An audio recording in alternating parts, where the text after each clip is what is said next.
Let me just preface tonight's show. It's going to probably make some people a wee bit uncomfortable.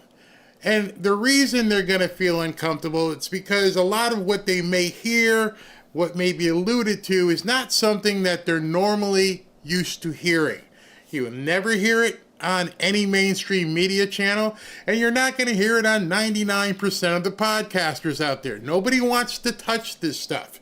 Nobody wants to go third rail. But I'm here, and I think most of it I will have to cover after we jump, because the people here who run this place probably don't like me talking about it. They probably like, Barry, you shouldn't go there. You shouldn't talk about those things that are referenced with that 17th letter guy. So if you have a problem with the 17th letter and some of the stuff that came out about the 17th letter, much of which is coming true, by the way, then maybe tonight might not be your cup of tea. Also, to let you know, if you comment in the chat and all of a sudden you don't see your comment showing up, not deleted, just doesn't show up, chances are YouTube just nuked it. YouTube came out with another feature, and they're basically going to try to clamp down on spam stuff and all other kinds of bad word type things. And I don't have a problem with it. So if you type something and it goes away, understand that YouTube may have just blipped it and it's gone. Second part of that is, as we've mentioned before, this is a for-profit channel. And because it's a for-profit channel, just like every other news network and just about every other person who does what I do, we have commercials and ads. And so get used to it. There's no other way around it. Even when I'm watching videos, I turn on Glenn Beck. I'm like, oh, there's an ad. Oh, there's a read. There's the difference between an ad and a read. But that being said, we're going to have some fun tonight. And then when I jump over to Rumble at 8:30, I've got a interview with a guy named David Pollock as well. So before I begin, let me tell you about tonight's sponsor, who I am happy to be here with, especially since I'm in real estate a lot. If you're a homeowner, you need to listen to this. In today's AI and cyber world, scammers are stealing home titles, and your equity is the target. Here's how it works. Criminals forge your signature on one document, usually called a quitclaim. They use a fake notary stamp, pay a small fee with your county, and just like that, your home title has been transferred out of your name. Don't think it can't happen. I've seen it over and over and over on the public records. Then, what's worse, if it's not bad enough that they've taken the title of your home, then they take out loans using your equity, or even they can sell your property and you won't even know it until it's happened, until you get a collection notice or a foreclosure notice. So when's the last time you checked on your home title? Because you can do it on your own. Just to make sure you understand, you don't need anybody else to do it, but you have to know how to do it. So understand, that's a big thing. You don't need to have somebody else, but just like I don't mow my own lawn and I don't clean my own pool, I don't know if you want to go searching around public records for your title and doing title searches. All right, so that's why I've partnered with Home Title Lock, so you can find out today if you're already a victim. Use my promo code Barry at HomeTitleLock.com, and you'll get a free title history report, which shows you everything that's happened on your title, and you'll get a free trial of their $1 million triple lock protection. That's 24/7 monitoring of your title, urgent alerts to any changes, and if fraud does happen, they'll spend up to $1 million to fix it.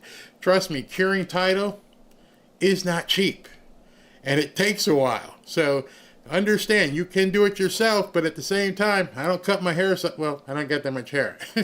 I trust Home Title Lock, and you should too. It'll protect yourself like, most people out there who don't know how to read their title history. Don't be a victim. Protect your equity today. Go to HomeTitleLock.com and use the promo code Barry. That's HomeTitleLock.com. Promo code Barry. All right, so we're going to dig into tonight's show, which I think you'll find very interesting. And let's go ahead and begin. Wait a minute. Wait a second. I almost hit the wrong thing, but it got me in trouble. We're going to go here. All right. Bam. I think D.C. under federal control is not going to be a sanctuary city. We're working with the police hand in hand.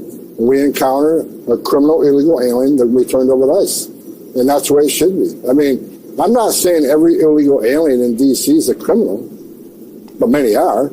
So these are people we're going to focus on. An illegal alien criminal safety threat in D.C.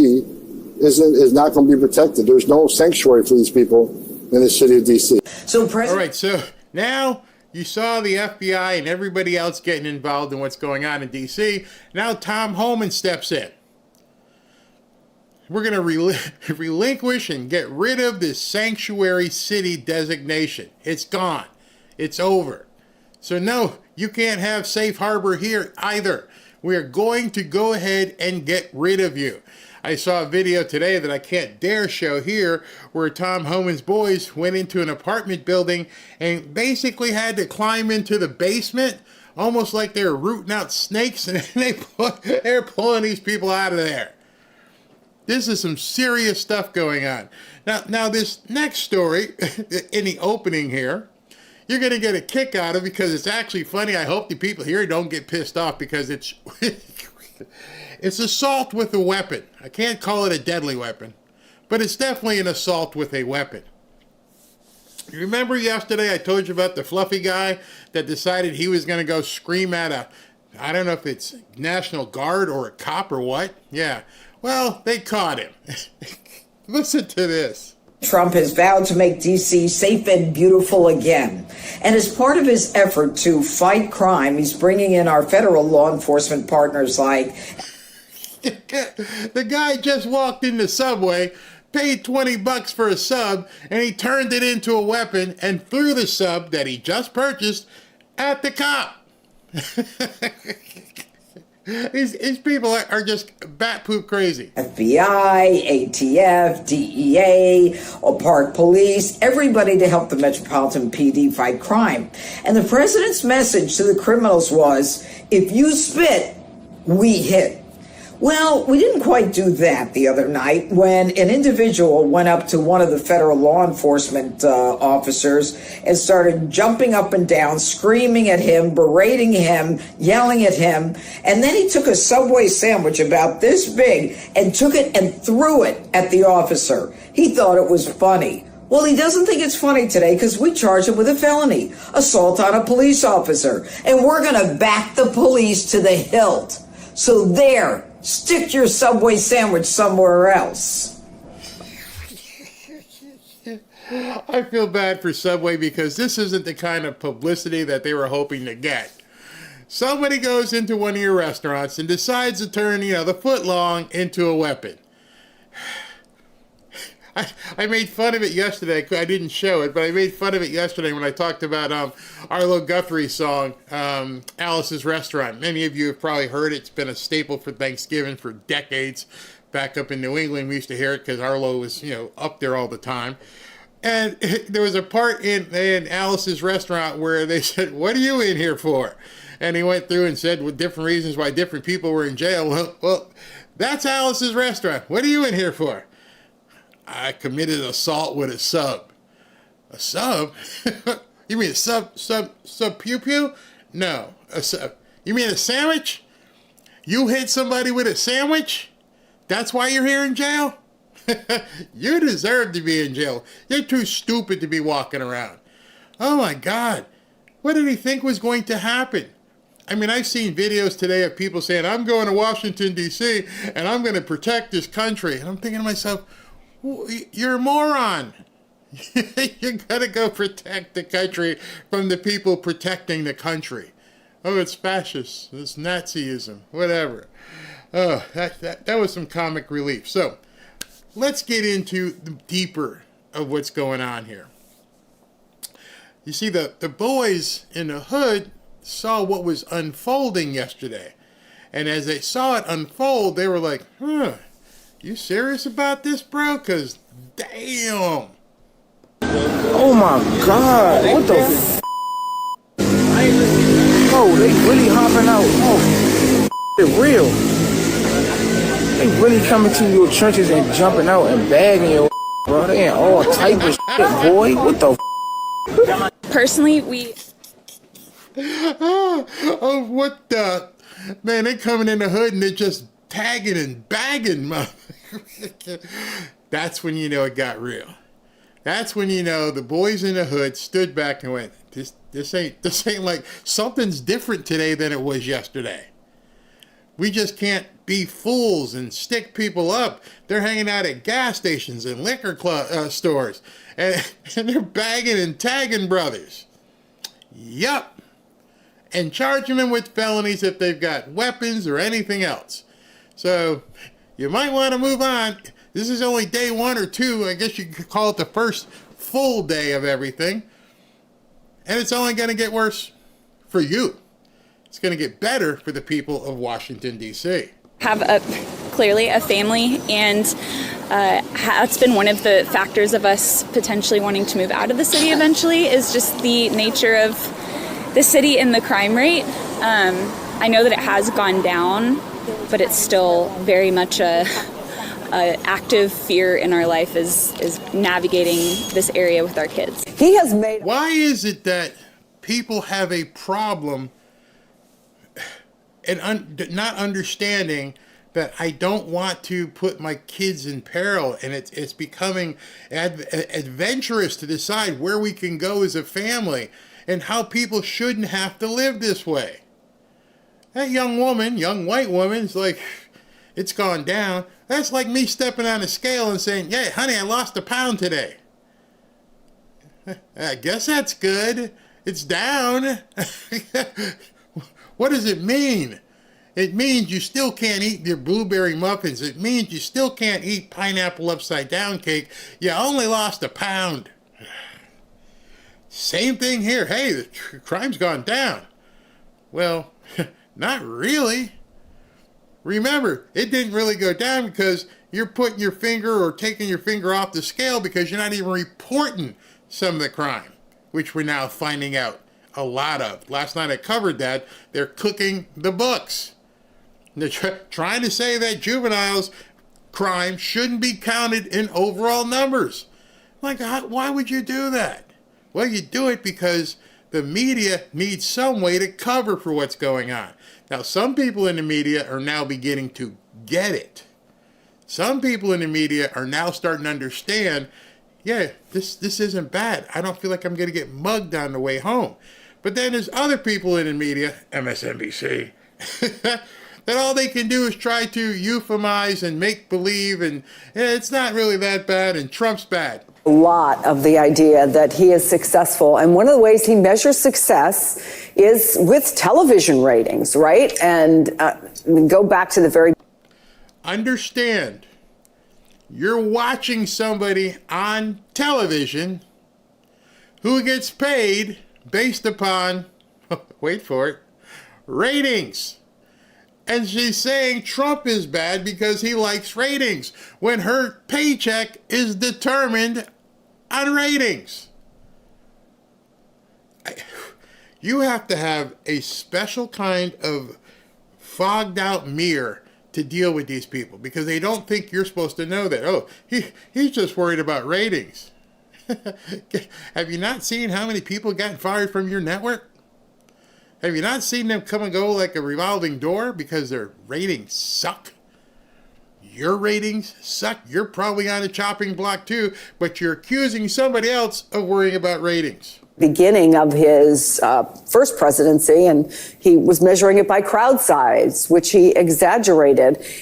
So here he is talking about the Kennedy Center honors, which again are something that honors a lifetime of contributions to the arts, and which is one of the most prestigious awards you can get in the arts. And suddenly it's about ratings. There is a through line there, Peter. Oh, there's a through line. The through line is you have so little to talk about.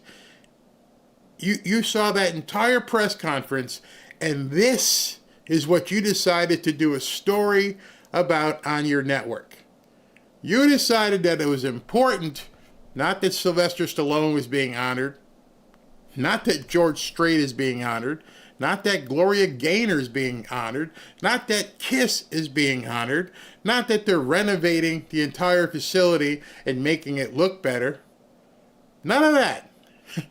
What you decided to do a story on was a little segment in his speech that lasted about an hour, plus the questions, and you decided that the ratings thing was something people needed to know about. Well, there is.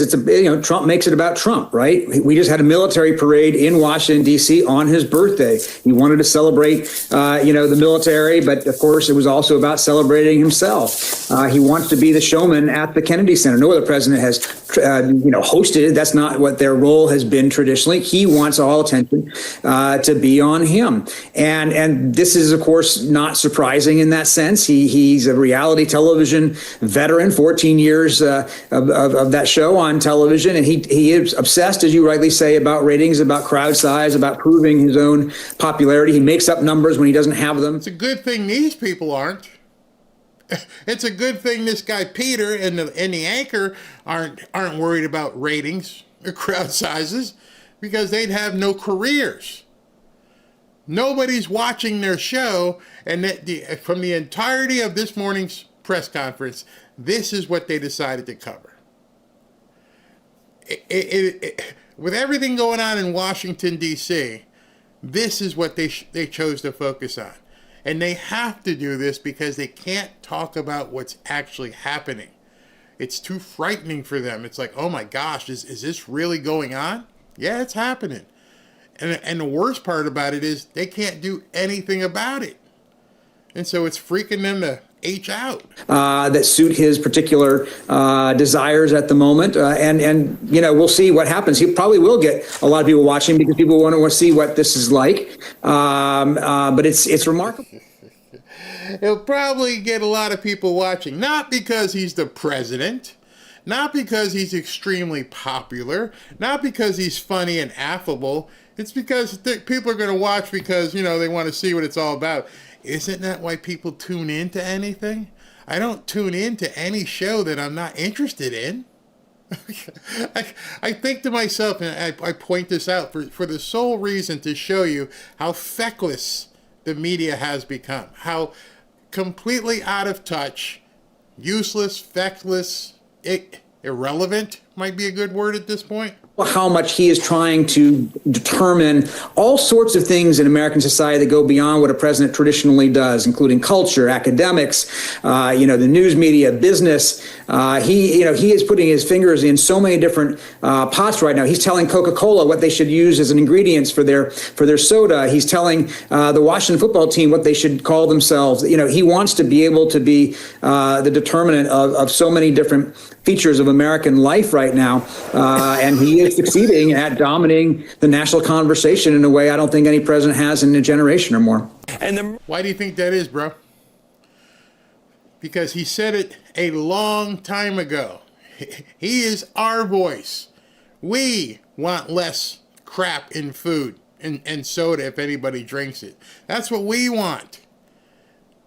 All those different things that he pointed out, he's doing it because that's what we voted for. In culture, turn the name for the football team back to what it was supposed to be. All of this stuff, they don't understand that 75, 80 million people voted for this. They think it's all him. They don't understand that this is exactly what we want. They can't even fathom this. I'm like, wait a second. He's getting involved in all these different aspects of life. And oh my God, no president in generations has done that. That's exactly the problem. The problem is, for both them and other people, is that they're not used to a president who's carrying a big stick and leading from the front and just isn't going to cocktail parties and, meetings. He's actually working. He's working on our behalf, and they can't take it. And they also know where it's going. The part I'm going to talk to you about when we do the jump over, that's really got these people freaked out. And it was funny because after I had this show produced, a whole bunch of news came out, which I'll cover in tomorrow's show, that Tulsi Gabbard, again, dropped a whole bunch of stuff. They can see it's beginning to happen. But some people in the media realize at this point, you got caught. You absolutely got caught with your pants down. And they may call it a trap, but it's too easy. It's too easy to trap the media. They're too stupid. Because they rush to say everything Trump does is bad, they don't even see what the game plan is. Murder rate. You can't keep saying violent crime is down, but the murder rate's up. To the average person, the murder rate's about life and death. You don't brag about a rising murder rate. And the Democrats are, I agree with you, Mika, they're falling into the trap of defending what's indefensible. It's a trap. Yes, it's a trap. I mean, if it's not a winner politically to say, oh, you're wrong, look at the data. Because, if one violent crime happens in a very heavily populated part of the city, people hear about it and it's visceral. They don't want it. And they'll gravitate to the person who appears to be doing something about it. Wow. Wow. Telling the truth is a trap. Safety is a trap. No, it's a trap door for the Democrats. You walked right into it and went boom. You actually defended the criminals. You actually said somebody trying to make life better is wrong. Without even thinking it out and going like, what are regular people going to think about this? Are they going to be okay with what Trump's doing, trying to clean up the city, trying to, make life better so you can walk around and go where you want? Nope, they didn't even think about it. Trump's doing it, we got to say bad. But hey, man, this one might not be a bad idea. I don't care. If Trump's doing it, it's bad. And so they ran, blah, blah, blah, blah, blah. Didn't even think about it. And now they're sitting back going, we got trapped. You got trapped in the most monstrous of bear traps. Bam! Because you defended the criminals. That should have been political 101 and should have been media 101. One of the things you don't do is defend criminality. You're a news reporter. You're a news network. Even though it's mostly opinion, your opinion should be people being safe is okay. It's wanted. Even the people on that panel, they don't want to get jacked on the way home. It's contrary to what they're saying on the air. Notice what she said about the other part. She goes, if people see there was a shooting here or this, they get afraid. I mean, if they hear it, that should be the news. Hey, last week or yesterday in this neighborhood, somebody got popped. Go talk to the people. Hey, so what did you hear? How bad was it? Anything going on? Did you know these people? No, they don't want no one to know it. I don't think these people should know that people are getting shot down here. And now they can't ignore it. The focus is bright lights everywhere. Make the roaches scatter. And people think this is fascist. It's Naziist. And they're not even thinking. They're so mad that Trump is doing it, they don't understand. The fact that this video where the guy said he's going to drive halfway across the country from Michigan and leave his cats and go fight. And I thought to myself, you realize from the time you leave your house till the time you maybe end up in Washington, D.C., you're hoping you're safe the entire way. You're leaving, as you said, your cat and heading to Washington, your nice little cushy apartment, to go fight for people who have been getting killed, robbed, and carjacked. Oh, that's right. You're not fighting for them. You're fighting for the criminals. Oh, man. They don't get it. They really, really don't get it. And I'm going to take some of your comments, because yesterday when I played the woman at MSNBC, when she said we need to rethink safety, I got a bunch of emails from people. They're like, what does she mean, rethink safety? And I have to apologize. I have no idea. I have no idea what rethinking safety is. Excuse me. Safety is something you shouldn't have to rethink. I think everybody has the same definition. Not in the media. And then she had the audacity to say, I'm okay because I'm a black woman.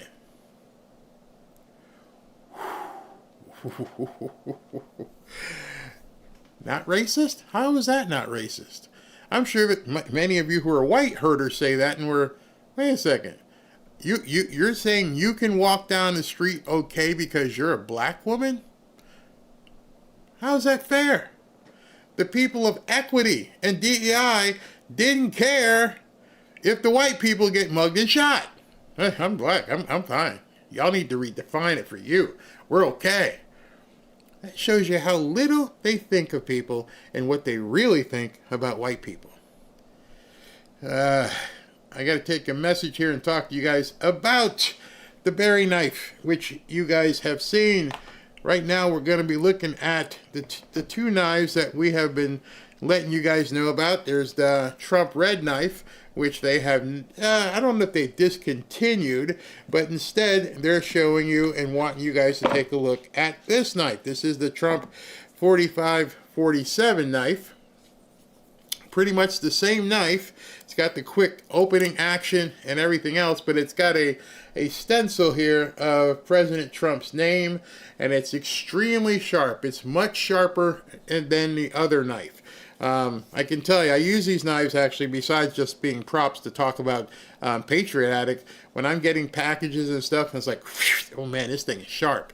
And that's why I didn't understand why they put the seatbelt cutter here, because if you have the knife in your hand to grab the seatbelt cutter, you could also just cut the doggone seatbelt. But it does have the seatbelt cutter right there. And it does have a window breaker. Ooh, oh, see, that's how sharp that is. It hurt. It also has the window breaker right there as well. And the good part about it is that you can get this knife for free. Free. It's free. Free knife. All you have to do is pay for the shipping. 14 or 15 bucks, and this knife will be yours. It will come to you. All you've got to do is pay the shipping. It's for watching this channel. It's the Trump signature blade right there. All you have to do is go to the QR code right there, or you can actually go to berryknife.com. It retails for $69, $70, but you can get it for free. And while supplies last, of course, because they're only doing it here. So take a look at it. All right, that being said, let's take a few comments here. Who we got? They, MSDC and CNN plus others, need to be held accountable for spreading their lies and sharing classified info that has been leaked to them. I agree.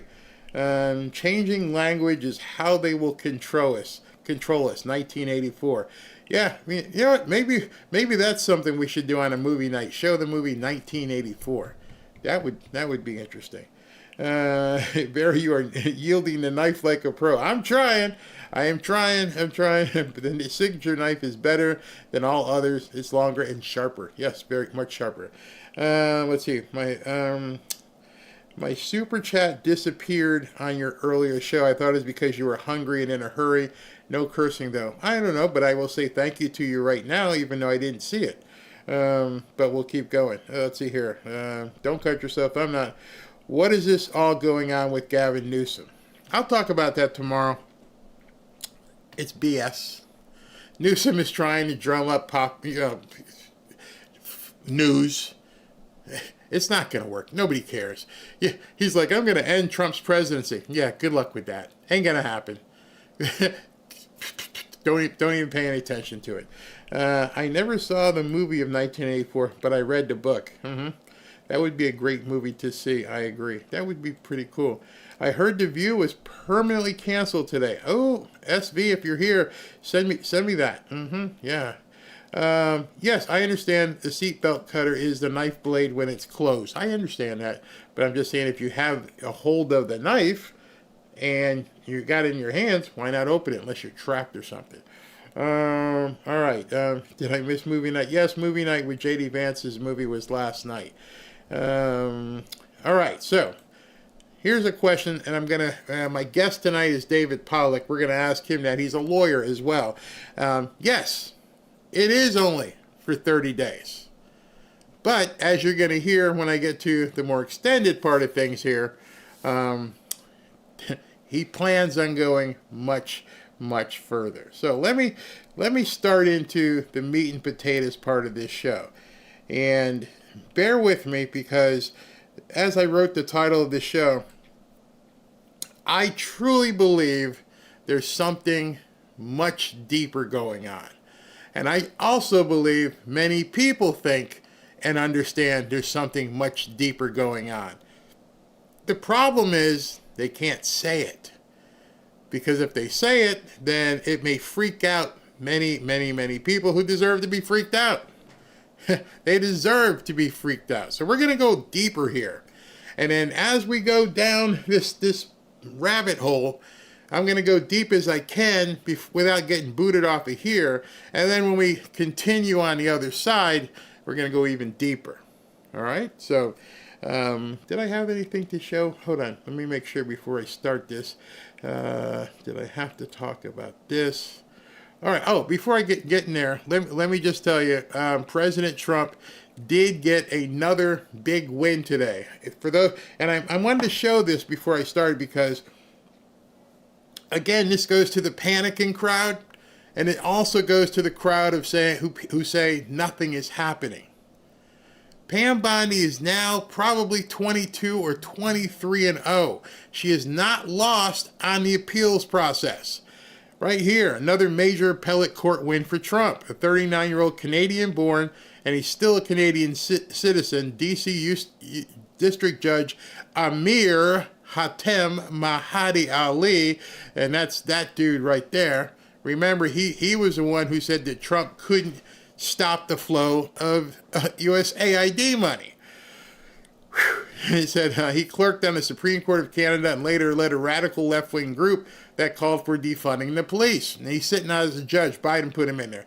In the lame duck session after Democrats lost the White House and Senate on November 5th, Senate Democrats confirmed Ali with a 50-49 vote.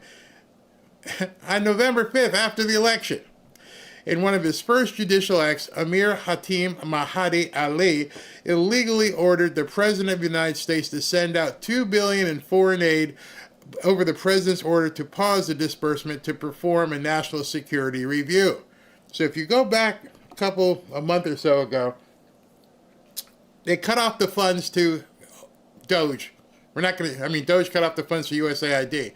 And they went to court and they ran in and said, hey, we need to have this money. And this idiot said, yep, you can't stop the money flow. You have to pay them. And so they appealed, and it's been on hold, and now the appeal has come, and Bondi's team has won. It said in one of his over President order to pause the disbursement. Are we funding, for example, Hamas terrorists who are killing Americans under the guise of Gaza humanitarian relief? In a major victory for the President Trump and the presidency and the DOJ, the U.S. Court of Appeals for the District of Columbia Circuit just slapped down Judge Ali's lawlessness. Now the House must they must remove the federal judiciary's budget, the $2 million that Ali eagerly ordered them to get spent. So nobody talks about this. Nobody talks about the fact that she's been just kicking butt. Case after case after case. I even have people say, well, it's not her. She's not doing it. It's her office, moron. I actually had somebody say that to me. It's not her. She's not doing any of this stuff. She's the person who's the head coach of the Department of Justice. And so Todd Blanche or whoever else is doing the actual, appearances at the court, they're doing it under the auspices of Pam Bondi, and they're undefeated. Media doesn't tell you that. The media doesn't remind you of the fact that all these crazy judgments, Bo Asperger, everybody, one after the other, slash. They can't stop Trump. It is apparent now. She's undefeated in the courts. He's doing what he needs to do in different areas, and they can't stop him, and it's driving them bat poop crazy. Good. Keep them back. Keep them going bat poop crazy. I mean, it's absolutely nuts how they're doing it. So I believe I've cut one here. And cut one here, we're going to talk about the federal takeover declaration, the takeover of Washington, D.C. So let's listen to what President Trump said about invoking the District of Columbia Home Rule Act. I believe this is the next one up. Let me make sure. This is Liberation Day in D.C., and we're going to take our capital back. We're taking it back. Under the authorities vested in me as the President of the United States, I'm officially invoking Section 740 of the District of Columbia Home Rule Act. You know what that is? And placing the D.C. Metropolitan Police Department under direct federal control, and you'll be meeting the people that will be directly involved with that. Very good people, but they're tough, and they know what's happening, and they've done it before. All right, so as he said that, you notice who was behind him. Kash Patel, Burgum, Pam Bondi, Pete Hegseth. D.C. is now under complete federal control. He said it. But you didn't hear many of the pundits on television explain what exactly does that mean. Right now I'm asking you, do you understand how the D.C. Police Department, the law enforcement of the District of Columbia, is now under the auspices and control of the federal government? Well, obviously you know that means that Pam Bondi now takes command. Pam Bondi is working she's the Attorney General of the entire Justice Department. But you have to think, there's a whole lot of other people who are now working on this case. She named off a whole bunch of the three-letter agencies: FBI, ATF, DEA, Marshal's Office, Secretary of the Interior. All this stuff is happening just for little D.C. So now you have to think to yourself, if you take over a police department, if you take over the law enforcement of a specific entity, city, town, anywhere across the country, what does that actually mean? This is where you start to peel back the onion layers and start going, oh crap. You know what I mean? You really start realizing, my phone started going off, what this actually means and why people are terrified. If you go back to January 6th, you know January 6th took place in Washington, D.C. I'm sure as January 6th happened, there was all kinds of communication going back from the Democrats, from the White House, all over the place, to the police department, to the Secret Service. There was communication being put out all over. She now has, and President, through her, now have access to all of the servers. They have access to all of the emails. They have access to all of the communications. They have access to browser histories. They have access to the park police, everything. And in turn, they have access to the communication at the White House, because they have it from one side, and who knows if they're going to be, measuring what parts are still over here, what did they erase, but now they have access to data, all kinds of data. And just imagine, as they're putting this grand conspiracy case together, which I firmly believe is happening, what this is going to mean. It also means they have control of the jails. They have control of everything that they need now to do what they need to do in terms of law enforcement on a bigger scale. He didn't have that 2 days ago, and they didn't see it coming. So I doubt that, and that would even be against the law if they started erasing stuff. They're screwed. President Trump is now going to have the ability to dig in and look at this stuff really, really deeply. And I don't think they know what they're in for. Okay, let's go to cut 2. Well, Mr. President, it's an honor to be here. And at your direction this morning, we We've mobilized the D.C. National Guard. It'll be operationalized by the Secretary of the Army, Dan Driscoll, through the D.C. Guard. You will see them flowing into the streets of Washington in the coming week. At your direction as well, sir, there are other units we are prepared to bring in. Other National Guard units, other specialized units. They will be strong, they will be tough, and they will stand with their law enforcement partners. This is nothing new for DOD. As the President noted, at the border, we've got 10,000 troops down there who've been operating in defense cooperation areas, defense zones, where there's zero illegal crossings because of troops on strikers scanning the border. We've been protecting other people's borders for 20 years. It's about time we protect our own. And we're working with ICE and CBP. In Los Angeles, we did the same thing, working with the California National Guard, working with ICE officers. ICE officers deserve to do their job and not be attacked. We will work alongside all DC police and federal law enforcement to ensure this city is safe, this city is beautiful. And as I always say about President Trump to the troops, he has their back. And my message to the National Guard and federal law enforcement in Washington is we have your back as well. Be tough, be strong, we're right behind you. Thank you, Mr. President. I'm going to ask much higher. All right, so Pete Hegseth, who's the Secretary of Defense, as you know, says we're going to be doing some immediate action, and we have other agencies and other operational things that we have planned. Now I want you to sit back and think to yourself, okay, so just so we get this right, Pete, you got 800 National Guard that came initially. I'm sure it's up additionally in terms of more people now, right? So maybe, I don't know, maybe they're going to get up to 3,000 or 4,000 or 5,000 National Guard. Let's see how that increase continues. He also mentioned adding, quote, specialized units on standby. What specialized units do you need to go after 12, 13, 14, and 15-year-old gangbangers? Let that sink in for a second. We've got the Department of Defense that are going in with additional specialized units on standby and other federal military backups available if needed. We're not taking on another country.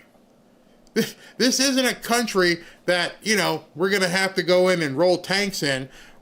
These are gangbangers. Unless they're not. See, now what you have to look at is like, why do you need all this for a bunch of knucklehead drug dealers standing on the corner or something? And it can't be a whole bunch of them. I mean, how many drug dealers and gangs can there be in Washington, D.C.? It's not a huge area. They'll be able to get the choke points very quickly and stop that. But is that all they're looking for? You see, it's not just a show of force, it's a utilization of force. And so people need to start thinking like, wait a second, man. If you gave me 5 or 6 cops and a couple, secret security or something, I could go into most neighborhoods and we could stop the gang warfare. The cops could have stopped the gang warfare if they were given the opportunity to do so. So what else is the threat that may need additional agencies? Who else is causing problems in Washington, D.C.? Anybody talking about that? Because this is an overwhelming show of force. And you got to think to yourself, they got to be looking at something else. His words were, they will be strong, they will be tough, and they will stand with law enforcement partners. Why would there be more needed? You're weaponized. You got them. You got everything. What in the heck are they looking for? There's obviously something in here. When you sit back and think to yourself, you're like, hey man, Barry, you're making me think about this. Yeah, these are some just knucklehead gangbangers. We've seen movies, we've seen shows. Or is it not just organized gangbangers? Is it more of what we're thinking? Why are the Democrats so pissed off? Why are the media freaked out? Where was all this gazillion dollars going to all these NGOs? These are questions that are going to have to be answered, and we may not see it right off the bat, but you start watching things. And you're like, wait a minute, that's a whole lot of people for Washington, D.C. Listen to this, cut 3. This is much higher.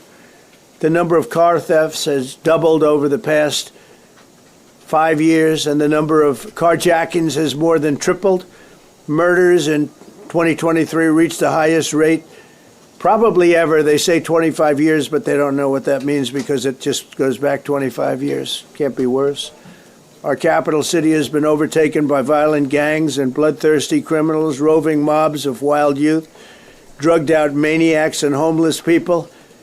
And we're not going to let it happen anymore. We're not going to take it. Just like we did on our southern border. Nobody comes through our southern border anymore. 3 months in a row. They keep comparing this not to any lawful enforcement they had to do. He keeps, and Pete Hegseth, they keep talking about we're going to do it just like we did at the southern border. Interesting. At the southern border, you had all kinds of people coming through. You had the Chinese, you had the Afghanis, you had Venezuelans, you had gangs, you had all kinds of people at the southern border. Are they intimating that this is just like the southern border? There are all kinds of people up here in Washington, D.C. Is anybody talking about this? No, because he keeps telling you, well, dude, why are you comparing little tiny Washington, D.C. and gangbangers with the southern border? That's when I started thinking, there's something more here. There's a lot more here that they can't talk about. And I just wanted to bring this to your attention. You know, if you think Barry's bat poop crazy too, and he's had his tinfoil hat on, no, it's made of felt. But I'm listening, and I'm watching, and I've got questions. Let him continue. We had zero. I don't know if that's right, but the people that do the work, it's a very liberal group of people, actually, and they actually said zero for the last 3 months. Nobody thought a thing like that was possible. And, you know, when you say take a look at numbers, I just saw some charts. These are different cities throughout the world. Red is, okay, the red is a place called Washington, D.C. Look at these. Baghdad we doubled up on Baghdad.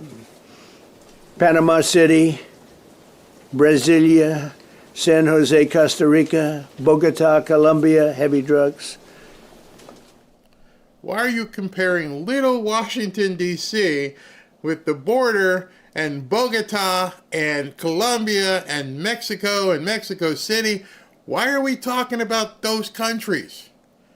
What message is he sending right now that most people probably missed? He could have just compared to Detroit. He could have compared it to, Baltimore. His comparison was against huge drug areas. Bogota. What is he saying here? Listen. Mexico City, I mentioned, Lima, Peru, all double and triple what they are. So do you want to live in places like that? I don't think my administration... All right, so, and he also mentioned car thefts doubled in 5 years and things of that nature, and carjackings more than tripled. There's something going on. This isn't just it. So let's go ahead and listen to cut 4 at this point. Surged 500 federal agents into the district, including from the FBI, ATF, DEA, Park Police, the U.S. Marshal Service, the Secret... So let me stop there. Those of you who might be in law enforcement or no law enforcement, any one of those agencies could probably stop the gangbangers. You got the FBI, you got the ATF, you got the DEA, you got the Park Service, you got U.S. Marshals. All of them are involved in this operation, and including the National Guard, and including the 3,500 police officers of the Washington Police. It would almost seem to me, if I was going to go in and take over Washington, I'm in charge of the police at this point. I got 3,500 guys here. I'm good. Guys and ladies. I have 3,500 police officers. All right, so those of you who don't want to work and don't want to get your hands dirty, go ahead and leave. Get laid off. We don't care. Don't show up. Maybe now I'm left with 3,000, 2,500. That's still 2,500 people that I can cover the city and take a bunch of them, because I'm sure Washington has its own gang unit. And I go down to the hallway to the gang unit. I'm like, hey, what's a hot spot? Well, the hot spot is 105th Street and Marshall. Okay, let's get down there and surround that area and clean it up. But no, we got 3,500 police officers. We got the National Guard. We got FBI. We got ATF. We have DEA. We have the Park Police and the U.S. Marshals. You still think this is for gangbangers? When you start thinking of it this way? I mean, I know yesterday we watched it and he just kept talking and it's fast, and you go back afterwards and go, wait a second. Wait. You threw a lot at me there, bro. And I'm just trying to show you guys. Service and the Department of Homeland Security. You know, a lot of nations, they don't have anything like that. They got some police, and they're rough police. They don't have DEA, ATF, FBI, Park Police, the U.S. Marshal Service, Secret Service, Department of Homeland Security. They got some police, but they're rough police, and they do their job. They don't have crime. We're not going to have crime either. They made dozens of arrests, and that's what starts to happen. Again, cashless bail.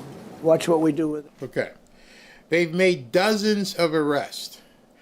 How many? I'd love to talk to someone in Washington, D.C. police. How many gangbangers are there in Washington? I mean, usually it's the same crew. One crew's in charge of a neighborhood or so, and you all know who they are. You just don't put them in jail. How many people?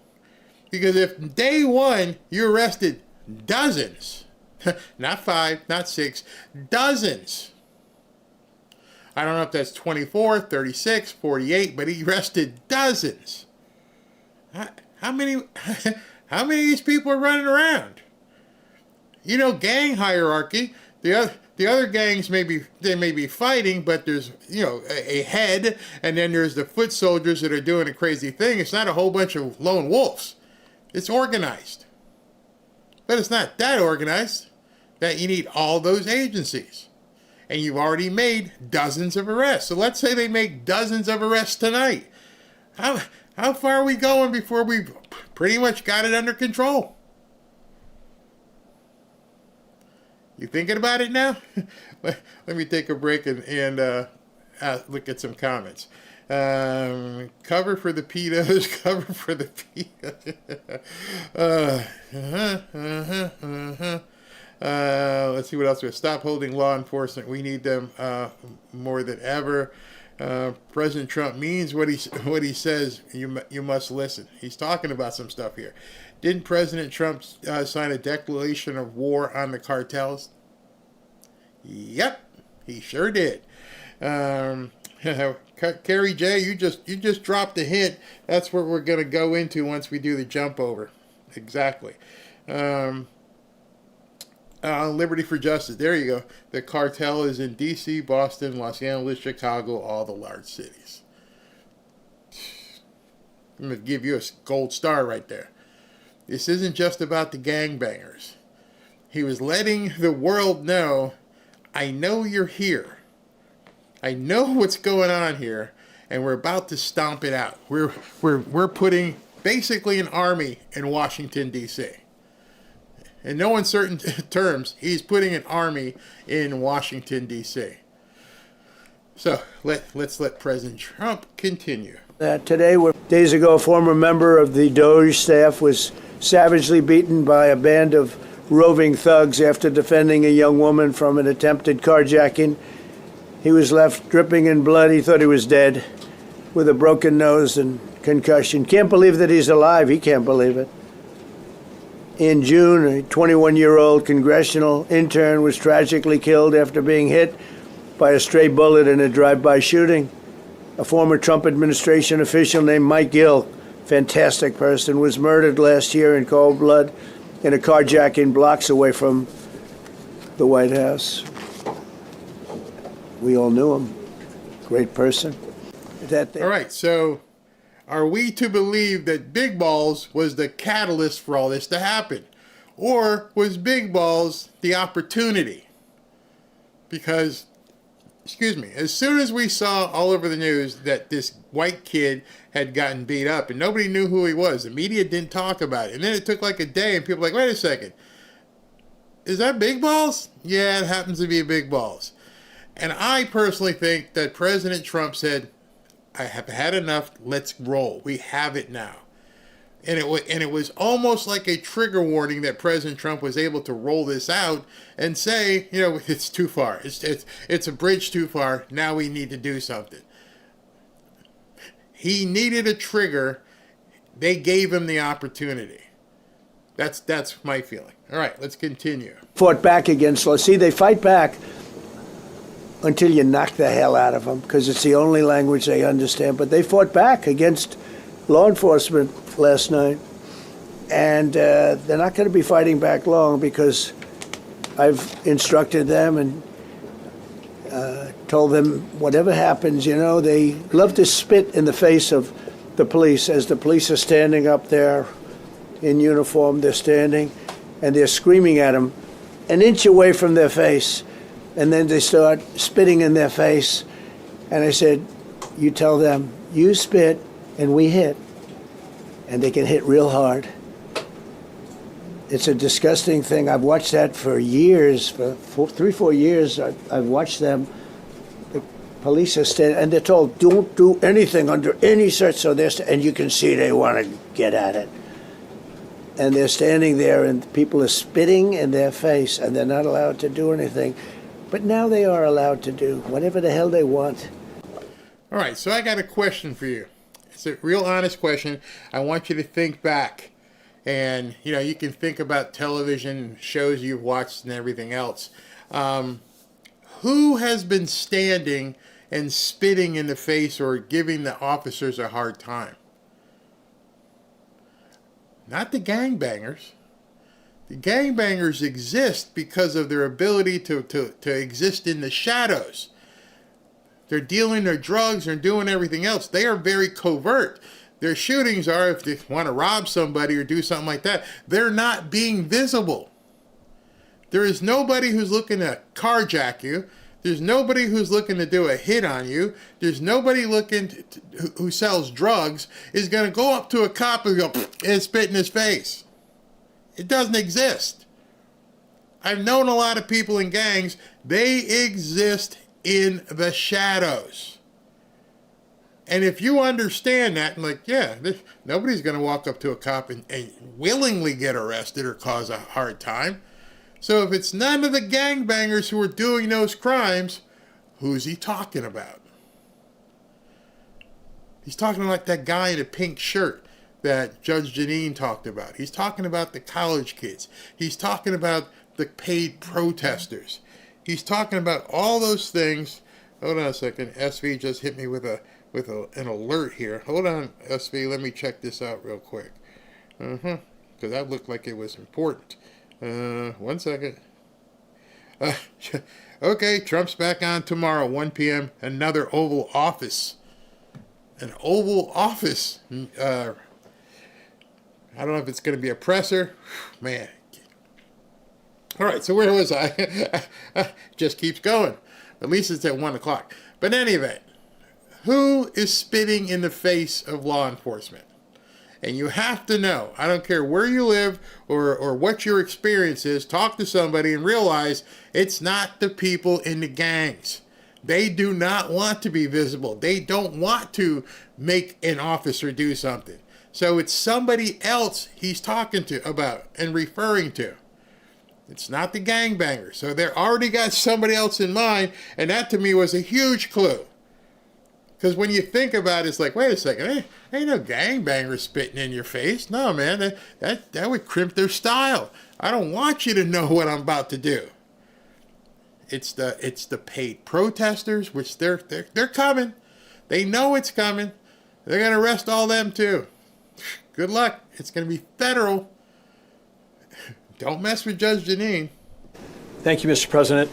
On behalf of the U.S. Park Police, this is the oldest federal police force in the nation. They were formed in 1791 by none other than than President George Washington. They've got the awesome responsibility of protecting our nation's most sacred monuments. In the National Mall, Washington Monument, Jefferson Memorial, Lincoln Memorial, Statue of Liberty, and out west, the Presidio and the Golden Gate area. These folks have tens of millions of visitors a year, the kind of people that President Trump's talking about that come from around the country and around the world to see our sacred and learn about our history and our sacred monuments. They've been doing a fantastic job, but they are so pleased, the rank and file, that President Trump is now allowing them to enforce the law. As those of you that live in the city may know, that the circles and the triangle parks that are spread throughout D.C. are actually federal park property. So the U.S. Park Police also have responsibility for that. These became littered with homeless camps under the Biden administration. All of you saw that. Since President Trump's executive order on March 27th, making D.C. safe and beautiful again, the U.S. Park Police have removed over 70 homeless camps. And President Trump also talked about beautification. They're stopping and enforcing the laws against graffiti on our monuments. They've removed over 80 specific attacks against our history. All right, I just want to stop there for a second.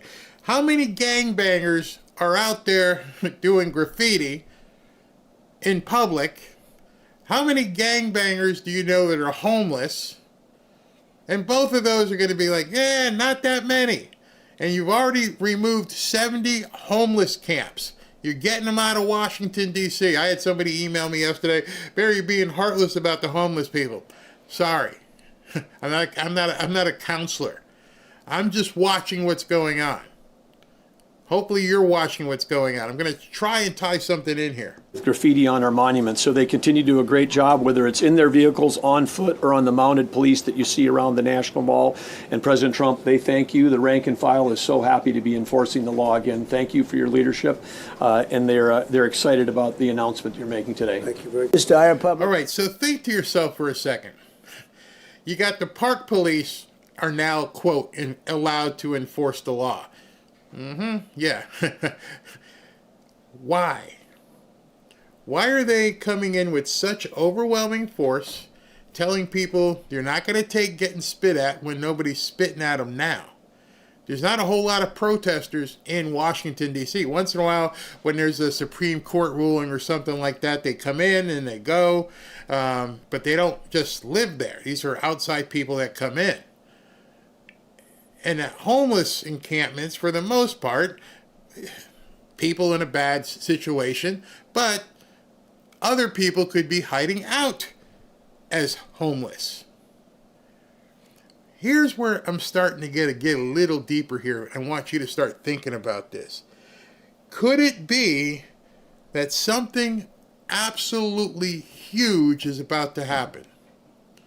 And they've used the gangs and the shootings and stuff in D.C. to get ready for what possibly could be massive protests because of the arrests that are going to be happening. Let's clear out the parks. Let's go ahead and make sure we've got a heavy force everywhere. We want to make sure the DEA here, alcohol, tobacco, and firearms, everybody, the Marshal Service, the 3,500 officers, you've assembled a strike force, in my estimation, because of something that's going to be coming, not because of something that's there. I don't need 3,500 people. I don't need 800 National Guard to take out gangbangers. You're preparing for something that's not there yet. These people aren't spitting in anybody's face. You're expecting the people to show up who spit in faces and throw things. So something is coming. And I think he's putting it all together. He's talking about Bogota and all of the border and everything else. Something big is coming. Safety crisis stems directly from the abject failures of the city's local leadership. The radical left city council adopted no cash bail. By the way, every place in the country where you have no cash bail is a disaster. That's what started the problem in New York, and they don't change it. They don't want to change it. That's what started it in Chicago. I mean, bad. I said to myself, Gangbangers have access to money. They can pay a bondsman. They can do things. They have lawyers. It's an organization. Who is the cash bail most suited for? Think for a second. It's suited for the paid protesters. When they're carting these people off, they've already made a law. Hey, there's no cash bail, so, huh? And so it becomes a revolving door. They get carted off and they're back on the street in an hour. And now Trump's like, nope, we're not going to do that anymore. You're going to have to post a bond. We're doing away with cash bail. So if he does away with cash bail, and he's got Judge Janine, and he also has a judge appointed, and that judge says your bail is $10,000. Nah, see that? Or rather, you're not getting bail. We're doing away with cash bail. Bigger picture here, much bigger. Politicians started it, bad leadership started it, but that was the one thing that's central: no cash bail. Somebody murders somebody and they're out on no cash bail before the day is out. We're going to end that in Chicago. We're going to change the statute. I spoke with Pam and Todd and everybody. We're going to change the statute, and I'm going to have to get the Republicans to vote because the Democrats are weak on crime. Totally weak on crime. They don't know why. They want to stop because they get mugged too. But we're going to change no cash bail. We're going to change the statute and get rid of some of the other things. And we'll count on the Republicans in Congress and Senate to vote. We have the majority, so we'll vote. We don't have a big majority, but we've gotten everything, including the great, big, beautiful bill. Got that done, and that's one of the greatest things that's ever happened to people in this country. I can tell you is this. All right, so no cash bail. We're going to make sure that the officers can arrest if they're assaulted, even with somebody spitting on them. We have now compared it to big drug havens across the world. And this is supposed to be just for the gangbangers that are causing crime in Washington, D.C. You don't need all this. And now, in order to continue, as he was saying, in terms of his, lack of a better word, takeover of Washington, to go beyond 30 days, you can already tell they're already knowing where they're going. We're going to extend this, and he mentioned Chicago while he was talking about the extension. They already have the game plan. They already know what city is next. The Democrats can't stop him, because here's what they're going to do. When they come back from break, which incidentally will coincide with close to the end of this takeover, they're going to say, let's change the crime bill. And he's already probably talked to many of the people in Congress and the Senate, and they're like, yeah, we're in on this. We're not going to fight you. He already knows. And so it's going to make going to the extra cities, the other cities, even easier. Democrats can't stop him. I see too much violent crime being committed by young punks who think that they can get together in gangs and crews and beat the hell out of you or anyone else. They don't care where they are. They can be in DuPont Circle, but they know that we can't touch them. Why? Because the laws are weak. I can't touch you if you're 14, 15, 16, 17 years old and you have a gun. I convict someone of shooting another person with an illegal gun on a public bus in the chest. Intent to kill? I convict him. And you know what the judge gives him? Probation. Says you should go to college. We need to go after the D.C. Council and their absurd laws. We need to get rid of this concept of, no cash bail. We need to recognize that the people who matter are the law-abiding citizens. And it starts today. But it's not going to end today, because the president is going to do everything we need to do to make sure that these emboldened criminals understand we see you, we're watching you, and we're going to change the law to catch you. And Thank you, Mr. President. Wonder who else she was talking to. We see you. Wait a minute. I thought these were the gangbangers. Of course you see them. Nope, it's other people as well. And understand, when I do away with this no cash bail thing, what's also going to be interesting is that they're going to be able to see who pays the bail. It's going to give some people alligator arms that have been funding this stuff. We always wanted to know who's funding these protests. Well, when they go to jail and they get, an actual substantive bail amount, and somebody bails them out because they control the police and the jails and everything else, they are now going to see who's putting up the money to bail them out. Watch some of these people not show up because they're going to be told, hey, I can't bail you out. See, every time it happens, nobody's investigating. We've all wondered, where's the money coming from? And now they're going to be able to see the track and trace the money and understand where it's coming from. And that is going to cause some serious alligator arms. Now, in the entirety of the press conference, this next guy and what he says here is going to lead me into the next piece after we do the Rumble jump over, because something odd happens right here. In order to see that something odd happens here, this was supposed to be a press conference about the safety of people in Washington, D.C. from the gangbangers, the carjackings, and the murders. But as he talks here, this is where the light bulbs go off. This is where you need to say, oh, this is different. This is really different. Listen to cut 10 here. And thank you, Attorney General Bondi, for your leadership, Deputy Attorney General, and the rest of our interagency partners. Mr. President, the following is what happens when you let good cops be cops. And I just want to highlight that before I get into Northern Virginia.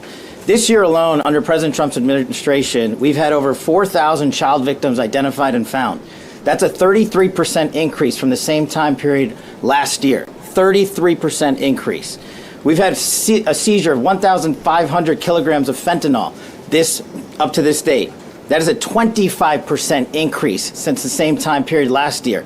And just to put it in perspective, 1,500 kilograms of fentanyl is enough to kill 115 million Americans. 115 million Americans. Cops are getting after it. The FBI has arrested 19,000 people this year alone. Thanks to President Trump's administration. I thought nothing was happening. Everybody keeps saying nothing's happening. 19,000 arrests. By the way, I don't know if you guys caught what he said about the child trafficking and, all the different things they've done for that. But you think the gangbangers in Washington, D.C., who are 14, 15, and 16 are trafficking kids and women? He said it. They're having a press conference on what they're going to do to clean up Washington, D.C. And the first stat that he went with, the very first stat that he said, I could rewind it, or you guys can rewind it. The very first stat that he said is that we've had 4,000 children identified, a 33% increase this year. I will bet anything. I'll bet the gangbangers are not doing that, especially not the 14, 15, 16, and 17-year-old gangbangers. The idiots carjacking in Washington aren't the ones trafficking kids. The ones who are shooting each other over a dime bag of crack ain't the ones doing all this. 1,500 kilograms of fentanyl? I'm pretty sure, once again, it's not the 14, 15, and 16, 17-year-old gangbangers in Washington. So why is Cash there? Why is Cash even talking about this? That's double than where we were this time last year. And we have also arrested 1,600 people who have committed violent acts against children.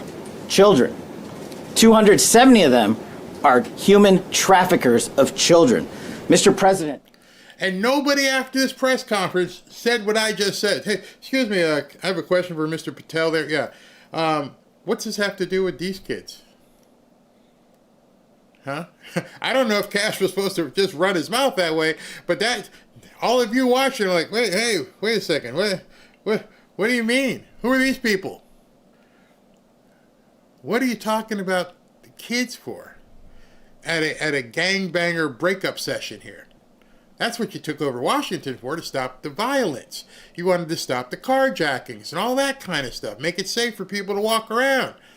Where did this come from? Interesting, huh? This is what happens when you have great leadership at the Attorney General with Pam Bondi. Your administration's priority of protecting the homeland and protecting American citizens and protecting our children, and the murder rates are plummeting. We are now able to report that the murder rate is on track to be the lowest in U.S. history, in modern recorded U.S. history, thanks to this team behind me and President Trump's priorities. And how do we do it? And what are we going to bring to D.C.? What we did in Northern Virginia, thanks to Terry Cole and Governor Youngkin and the team, we stood up a task force out in my Northern Virginia field office, and we said, let's let good cops be cops, let's get them the intelligence and what they need, and let's get the red tape out of their way, and let's get DOJ partnered up with us to bring great prosecutions, and that's exactly what we did. In 1 month, we arrested 545 violent felons. 545 in the state of Virginia, thanks to Governor Youngkin's partnership. And that... Were they gangbangers? No, they were felons. They were already convicted felons. So he's talking about what he did in Virginia. We're going to do the same thing here. But it's different, right? These are gangbangers that are running the street and doing stupid stuff. We didn't know we were talking about, the mafia. We didn't know we were talking about, Jimmy the barbecue guy from Haiti. This was supposedly kids.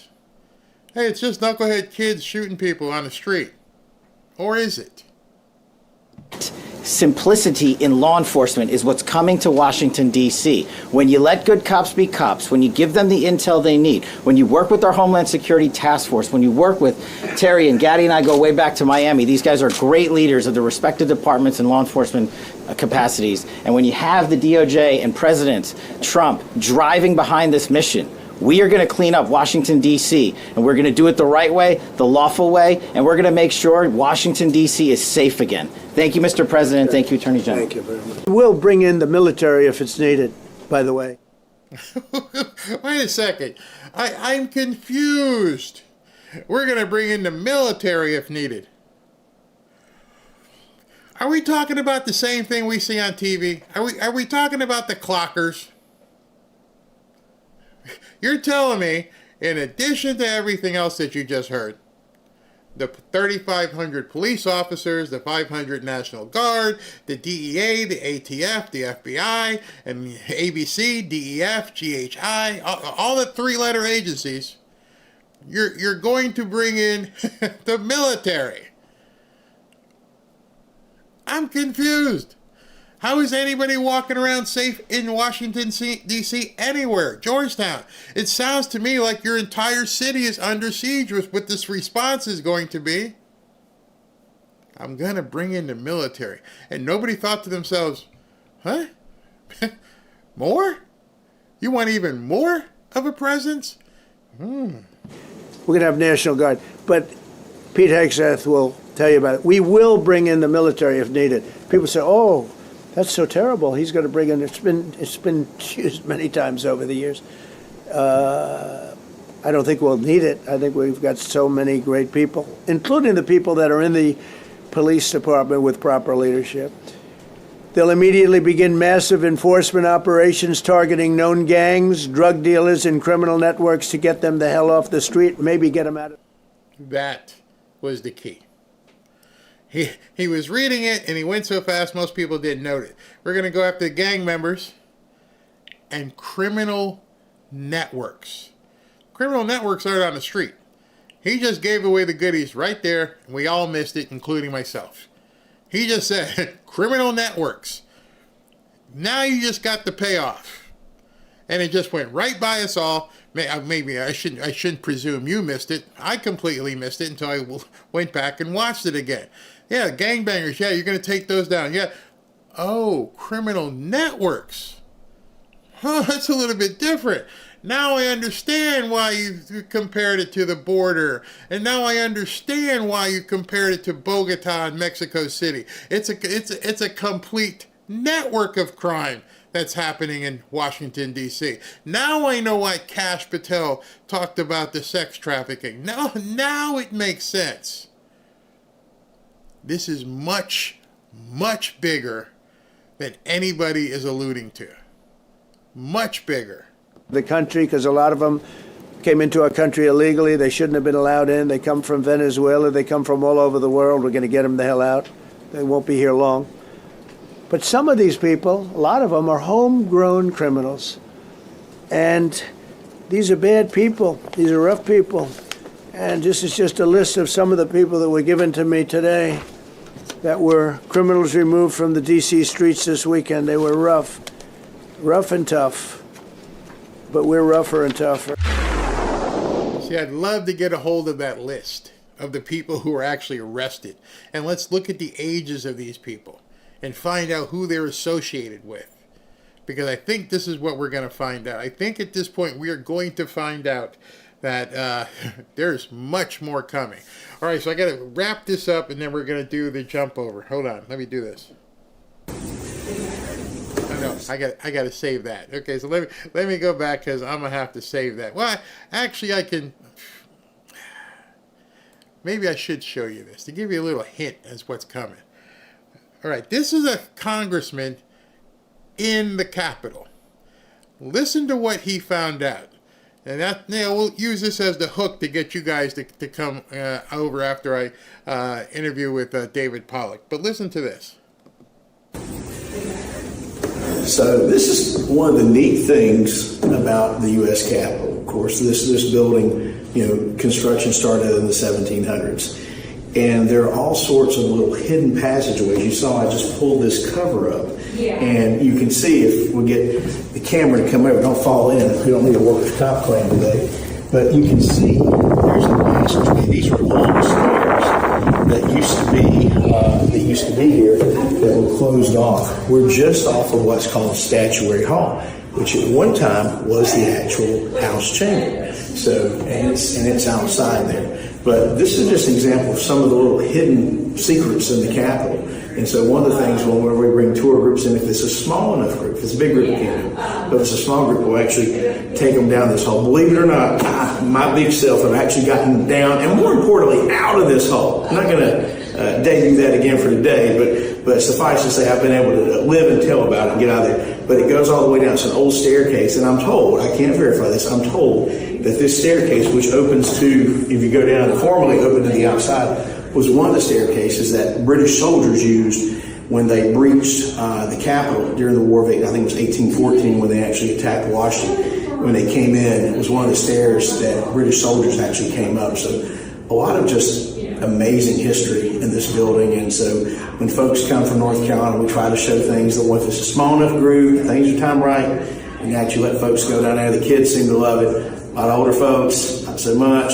But it's just one of the neat things about the Capitol, as well as the other day-to-day things that folks see all the time. Thought I might share that with you. Yeah, neat things, huh? Yeah, we'll talk about that when we do the jump over. Let me do super chats, and then I've got David Pollock waiting, so we'll take him. But let me go ahead and do these real quick. But wow. All right, so G. Fisher, for profit, I agree. Big Pat, hey Barry, have you been applying to the new media seat? Yeah, I did. They haven't called me yet. Ashley keeps talking to them. In fact, she was talking to the White House today, but not on a different matter. Patricia Kuhn, they're so exposed with hypocrisies and evil intent. Indeed. Rethinking safety. Take away the private security for the politicians, the elites, the media, and actors, and beef up security for us regular people. Or not, just let them fend for themselves and tell them they can't have guards. Most of us have tinfoil hats on with you, Barry. Patricia says, yeah, we're going to dig into that when we jump over. Briefing the nation. I think they're doing it for terrorist reasons. It also could be that there are people in the government getting paid or bought by drug lords. Exactly. Chappell, I think Big Ball's beating was a paid setup to get back at him for Doge. Don't put anything past the Democrats. Interesting. Briefing, they just think about it. They found coke in the White House when Biden was president, and they just brushed it aside. Exactly. R2 squared. Democrats turned D.C. into Biff Tannen's Hill Valley. Beverly Litton, thank you. How do they keep the local police and moles in the agencies from tipping off the bad guys? They don't tell them. That's how. Chapo, Democrats protecting the criminals because it's their army. Trump caught on and is making moves to catch them. He is light years ahead of them. I hope so. Frank Asmaga. The 2026 FIFA World Cup in the U.S. will be played in 11 cities across the country: Atlanta, Boston, Dallas, etc. Yes, we need to protect those cities. Patrick Kildea, President Trump has taken the gloves off. God bless that man. I completely agree. RSN's Richard Snyder, thank you very much. Sonia C, eye for eye, no long healthy life in holiday U.S. prisons. Grape equals, not going to say that. And Frank again, the 2026 FIFA World Cup in the U.S. will be played in all those cities, which are democratic cities. They need to make it safe and clean. No crime, no homeless. The world will be watching. We need to make it safe. You are absolutely correct. All right, so if you guys want to join us, watch the interview, and then we'll go ahead and dig deeper. Go ahead and jump over to Rumble. I will be playing the jump over music very shortly. There is the link to get there. So I will see you on the other side real quickly.